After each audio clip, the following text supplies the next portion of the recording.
اکنون میگذاریم سری موضوعی که ریلیف تاجیکستان عزیز در خوری همین محتوا بوده.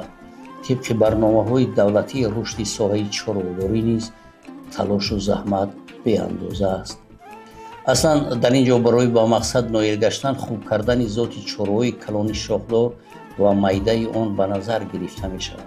در فیلیال مؤسسه جمهوریوی ذات‌پروری و خوش‌ذات‌کنی ولایت ختان برای باردارکنی سنی که اساسش برای زیاد کردن ذات‌های بهترین پیش بینی می شود، امکانیت و شرایط خدمت رسانی حالا خوب گشته است. برای واقعیت شوراهای ذیل از خواجگی ذات‌پروری سفر شیرنظر فی ناحیه خراسان دیدن کردیم. سمت فعالیت خواجگی سال تا سال زیاد کردن سرشمار ذات مهم پشم تاجیکی است. اولیات طلبات دور را به نظر گرفتند. به خاطر تامین گوشت در خواجگی نویگری که با مشاهده رسید، در یک مورد پروا و پرورش ذات گوسفند گوشتی که از خارج وارد شده است فراهم داشته است که نتیجه خیلی خوب به بار آورده است. در حال ترکیش دموگرافی اهالی که سال تا سال شمار روزافزون ساکنان قریب که در تمام ممالک دنیا به مشاهده می رسد، در تاجیکستان عزیز نیز به خاطر تامین امنیت عضوخواری از اصول‌های استفاده میکنند که ما مردم را واقعا با تمام نمود غذا تامین کرده توانیم.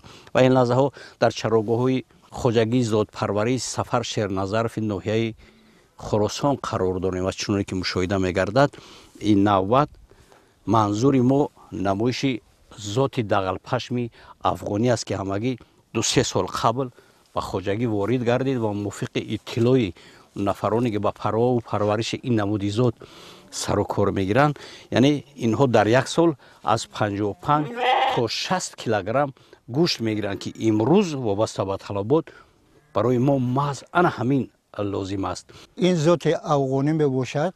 ذات افغانی وارد شده است جمهوری افغانستان که همگی سالهای پیش 250 سر وارد کرده شده است.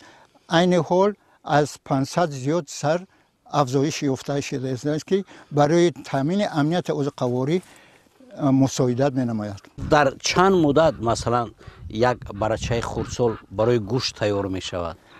در دوام یک سال برای گوشت تیار می شود که گوشت تیار شده از 60 تا 80 کیلوگرم گوشت تشکیل میده. او چیزی که مثلا از خارج وارد میگردد در اینجا برای مطابق گردانیدن شرایط و اقلیم یگان خیل طلبات نگاهبین دارد یا نه؟ بله، درست درست کردید. این حال برای همین قدر که سرشمار کمتر وارد کرده شد، برای مطابق شوی همین چهارراه در این زمان یا مطابق شونده مطابق شدگی اقلیم موده این مساعدت میکنند. در حقیقت امروز سرشماری که از خارج وارد گشته بود نتیجه دلخواه داده. غیر آن برچه هایی که در استحصالات استفاده شده بودند، سرشمار این نوع از 7000 سر زیاد به قید گرفته می شود. اصلا این از ذات‌های قبلی که مثلا در خواجگی بود و یا که عموما مردم استفاده می‌کردند چی نازکی دارد؟ کدام کارها باید بجا این فرق داره. فرقش مال خوب است، گوشت زور ساز ایده در وطن ما آموخته شده است. همین یک سال ده نغز گوشت میتیده. در ناحیه نگاهبین و افزونگردانیدن ذات تاجیکی با او خاطر است که محصول رنج عالیوان تاجیک بوده نسبت دیگر نوعها در پشم و پوست تفاوت داشته است. ذات تاجیکی در خدمت در جمهوری عموما خیلی کم است. حاضر در همین 3-4 خواجگی مونده است. همین خواجگی های ما اصلا در نام همین ذات تاجیکی است. گوسفند تاجیکی ماین پشم است. این گوسفند تاجیکی ما هم یک برند تاجیکی است. در خواجگی به راه ماندن پروا و پرورش ذات گوسفند افغانی از حساب برچه ها میبد منطقه باب کردن آنها است و بعدا به خاطر زیاد استحصال کردن گوشت این نوع به منفعت طلبات امروز میخورد.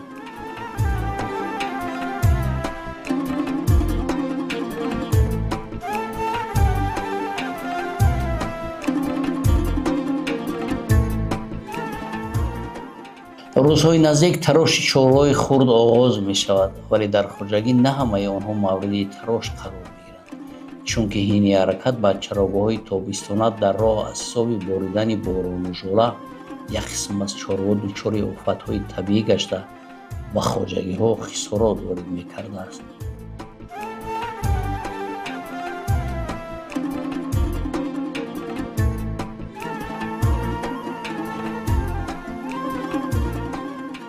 сол хай нағз гирифтем 100 сар 90 сар насл гирифтем 90 сар. баъд масалан зимистон ягон хеле мушкилӣ навард талаб хеле мо дар тирамои дар тобистони гузашта мо 200 тонна захира доштем алафу 100 тонна эми ҳами кинҷораву ҷаву гандум ҳами захира доштем. беғарзи эми алафи 100 тонна бу 200 тоннаи дига алаф захира кардем. бале захираи мо ҳами 2-3 сола пешакӣ расчёт мегирем ки мақсад дар 2-3 сола бояд захираи мо буду алаф нашава бояд бираса. зӯтои аслан ҳами зӯтои гӯспанди тоҷикӣ мегӯем. зӯти тоҷикӣ ҳамира дар тарош мегирем ҳозир.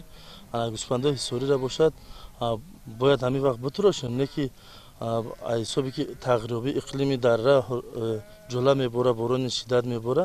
Ба ҳамин хотир мо мерем дар айлоқ ки расидан камтар истодан баъд дар айлоқ тарош мекунем. яъне ки вобаста бо буду ҳаво аст. бале леки гӯспанди тоҷикӣ зӯти тоҷикиро ҳозир метарошем. хуб зӯти тоҷикӣ ҳам ба ҳамин чарагоҳи тобистона мебаред? бале ноҳияи рашт мерава. зӯти афғониро мебаред? зӯти афғониро дар мошини скотовоз мегӯям, гӯспанкашак ба ҳамон мебарем. раъда гӯспанд калон ки ҳаст, раъда бефара мешавад. гӯспанд бениҳоят калон аст. ҳисоби вазнаш чӣ мекунад, зурш намерасад, монда мешавад, пош яра мешавад. ба ҳамон хотире ки гӯспанди афғонӣ ҳозир 90 сантиметр то 1 метр то 5 сантиметр қадшон аст. ино бениҳоят калонанд. гӯспанди ҳисорӣ бошад то 90-95 сантиметр мешавад. ин гӯспанди афғонӣ 90 сантиметр то 1 метр 5 сантиметр буландӣ дорад. вазншам буланд аст. 90 кило то 100 кило бо дар вақти баҳор дар тобистон, фасли тобистон дар айлоқ фар мешавад 120 кило 130 кило мебояд. ба ҳамон хотир зурш намерасад, нохунош яра мешавад. гӯспанди зоти афғонӣ бениҳоят нозук аст. ҳам хиришиш ай гӯспанди ҳисорида бисёртар мехӯрад, вазнишам зиёд аст, алафхӯришам зиёд аст. хай гӯспанди аслӣ, гӯспанди афғонӣ мисли сайди даштӣ орад, пашм надорад.